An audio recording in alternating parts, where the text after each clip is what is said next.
I'm Dave Glowy.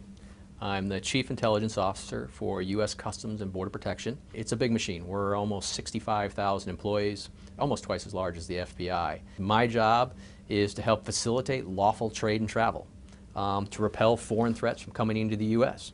We have over 1 million passengers a day we process, right around 300,000 vehicles, 72,000 pieces of cargo. It's a big, big mission. Every single person is vetted, so we know very quickly if there's nefarious actors coming inbound in the United States. We have approximately 600 hits a day on nefarious actors trying to enter the United States or transit one of our territories, and that's because of our incredible machine at the National Targeting Center that does that 24 hours a day. Securing the border within the parameters of our technology capabilities and our personnel capabilities is attainable.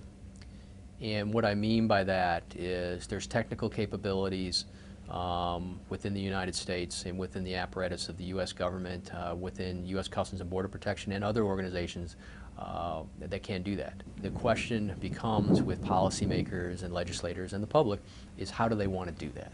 What does that mean? Does it mean hiring more personnel and building bigger walls, or does it mean creating relationships and infrastructure with other U.S. government organizations that can also aid in that in that mission? It can be done, but it's going to create the dialogue must occur on what exactly that entails. By implication, you're saying the border is not completely secure at this moment. The border is secure within the legal parameters that we can secure the border today, and the border is secure. But is there other capabilities within U.S. government organizations that could be brought to bear? That's an opportunity for a discussion on what that would look like. And in your professional opinion, do walls work? Do walls work? It's a good question. And in areas where physical barriers are needed, they're very, very effective. In certain areas, it may not be feasible because of the terrain, but there's many other capabilities the U.S. government has to patrol those areas or to monitor those areas. To what extent have terrorists tried to penetrate the physical borders, either northern or southern? I can say we have not seen a robust use of either the northern or southern border for terrorists trying to infiltrate through that. Can you tell me something I probably don't know that you know because of this job? Sure.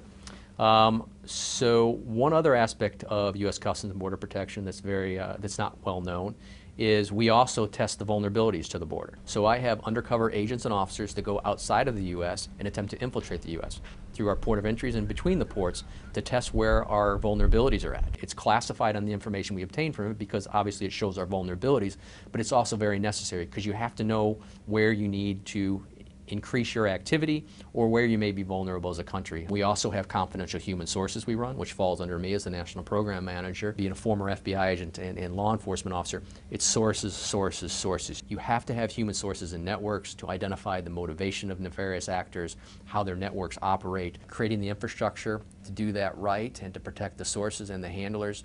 That does keep me up at night. I grew up in Iowa. My mom was a kindergarten teacher. My dad was an accountant and a farmer. Because of the country that we grew up in, I was afforded an opportunity to get an education in Iowa, become a Houston police officer. I grew up in a very simple means, and now I'm the head of the U.S. largest law enforcement organization's intelligence shop. This is the American dream. I'm blessed to be here. Hey, NBC News fans, thanks for checking out our YouTube channel. Subscribe by clicking on that button down here, and click on any of the videos over here to watch the latest interviews, show highlights, and digital exclusives. Thanks for watching.